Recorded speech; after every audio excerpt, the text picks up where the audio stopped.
Hey guys, how's it going? It's Kerry here with another Ace video, and in today's video I want to talk about Santis here. Easily one of my favorite heroes in this game, and the one that I'm most excited about to talk about, especially with people that are low spenders or light spenders, or even free to play, because of how useful she is and how relatively accessible she is in this game. So I'm gonna break down where she's used, how to use her, stuff like that. Typical guide stuff when it comes to a character here. Accessible for people is because you could fuse her here.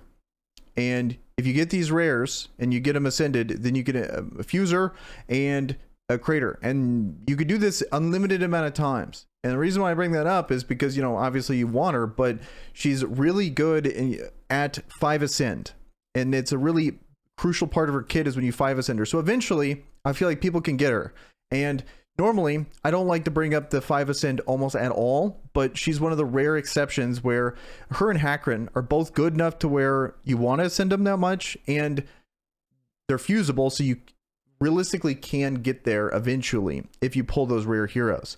So I wanted to bring that up first, but that's also why she's exciting, because let's talk about just how good she is and where she's used, and she's easily one of the best characters in the game. So currently when you look at her stats here, so mainly what she is she's a poisoner, and she applies poisons. That's how she does her damage. She's a boss killer essentially, and the later in the game you go, the more you're going to appreciate her. And base stats are pretty perfect for what you'd want out of a character like this. Ideally you'd want more tankiness. You don't really care about attack, you care about speed, but you care about survivability. And she has A tier health and B tier defense, which is awesome, and then A tier speed, which is nice because to be able to beat bosses you need a specific amount of speed for most encounters. So having A tier speed gives you a lot of flexibility on your gearing choices. So let's break down our kit here and why she's like this boss killer with poisons. So first thing is going to be your passive here, where attacks against enemies affected by poison have a 50% chance to apply an additional poison for 2 turns.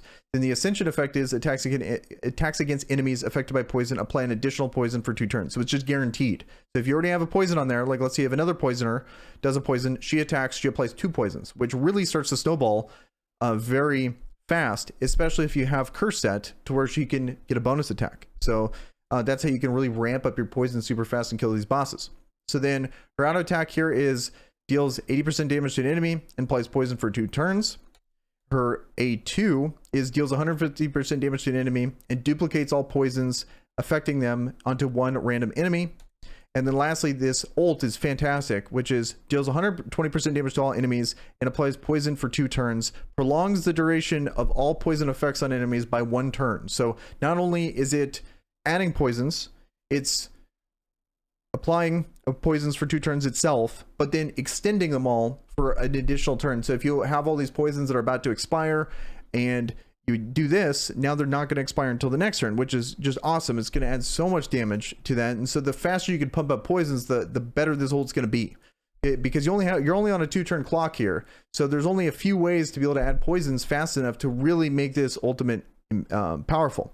So obvious synergies with this character, we can't leave out this guy because of his passive, where all enemies take 50% more damage from poison, or all enemies take 100% damage if you have him ascended. So ascending him is obviously the way to go if you can, but that first of all, just pulling him is hard because he's a legendary character, and you know, ascending him twice is, you know, that's very difficult as well. But this character is still fantastic without him, and she's used in a ton of runs, especially if you're willing to manual things to be able to clear hard content, because of just how good she is with poisons. Poisons are just a very powerful mechanic when it comes to this game.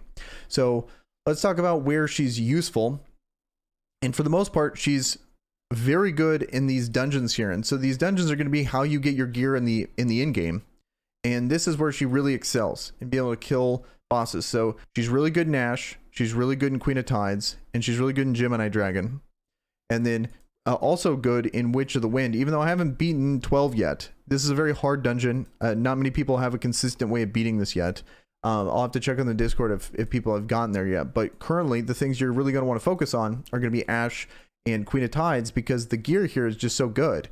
In Queen of Tides especially, because you get 50% attack with Warrior set. Curse set is awesome. Even though it just got nerfed, it's still one of the best sets in my opinion, where after attacking there's a 35% chance to launch a bonus attack using this character's basic ability, can be triggered once per turn. And then revival set's amazing because restores 10% max health at the start of the turn, or 20% if under 50% health.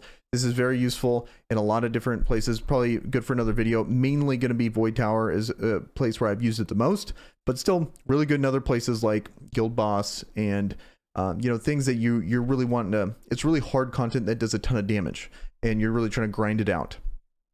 So let's give an example of why she's good, like how she actually applies her poisons. So this is the A version of the traditional poison team. Mainly it's going to consist of her and Gangelo here, and the point of the team is to apply as many poisons as possible as fast as possible. So how this works is you want them in cursed sets to be able to apply to get this bonus attack. Maybe a bonus attack will actually proc here, so you can kind of get an idea there. But what's cool about her, a couple things, is, you know, be able to poison is a really good way of beating the bosses here, but she's really easy to gear because all that matters is getting enough focus and enough survivability and you're good. So it's like, not only is she kind of accessible because you confuse her, she doesn't take that much of a gear requirement to actually make her good.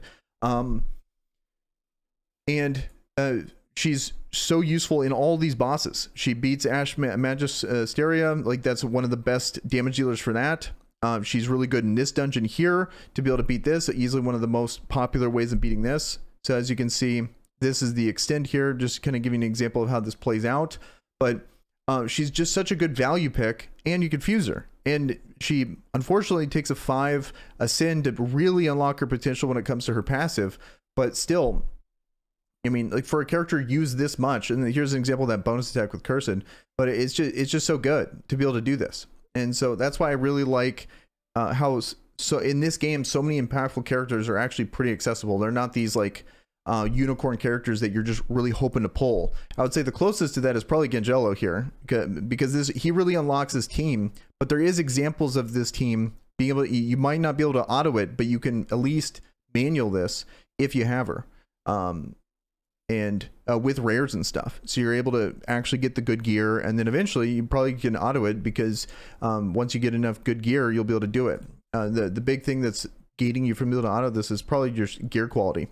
So that's why I really like her. That's why she's an exciting character. If you have her, she's easily one of the best boss killers in this game due to poison. She's legitimately. And one more thing I should say too is that later on, she's also good in this, in Void Tower, in clearing some of these harder dungeons here. Let's see if people have actually done this, because when I did this last time, a lot of these harder floors she's really good in. And you can just grind out certain maps because with poisons. So as you can see here, here's an example of someone grinding it out with Hakron, Gangelo, Santis, and Longbeard here, and or Blackhorn, Lamau. And you can actually clear just normal waves with poisons. As long as they don't have a heal, you'll be able to do it. And sometimes you can even brute force it with all those poisons, but I don't like to recommend that because I feel like that's only really possible if you have the double ascend on Gangelo here. But amazing character, super free to play friendly, allows you to push through content you normally wouldn't be able to push through, especially if you're willing to manual. So awesome character, and definitely worth building. Because survivability is the thing. You could get away, like I highly recommend 60ing her, because survivability is such an important part, but you can maybe get away with not even having to do that in some situations if you're really trying to push it, but I don't recommend it. I would just go all the way, completely max her. One thing to take note of though, when it comes to her abilities, if she's one of the few characters where you might not want to max her abilities because of how the ordering could work in an auto, this might come up too soon for you. So timing is going to be something that could potentially be a factor in your autos. For dungeons, that's going to be really up to the heroes you're using, where you're at in the game, if it's a factor. I just maxed her abilities. I didn't really care. It's fine either way, but at the same time, just keep that in mind. That might be an issue where sometimes you might want the ult to come out a little later. You might want it to come out in 5 turns because you want to build up those poisons, and then she'll ult automatically, and then you can do that. So just one of those little tips to keep in mind, but that's so situational. I can't really recommend that overall to people, but I just want to bring, because it's permanent. It's one of those changes you can't go back on if you just immediately throw all the ability mats on here. So just keep that in mind. So If that was helpful, guys, please like the video. That helps out a lot. Also, subscribe to the channel for more Awaken Chaos Era videos. And with that, guys, I am out. Peace.